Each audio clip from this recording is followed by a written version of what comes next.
today today we have done a fitting of our camera interfaces of Torque G99 in the Tribber vehicle at the showroom.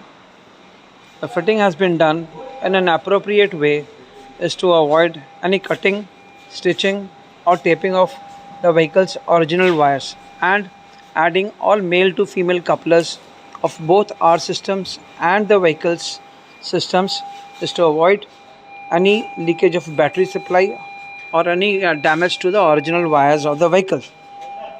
Here is a demo. এনার back কর মান মান reverse করাই আছে ছবি ছবি দেখানো উপরে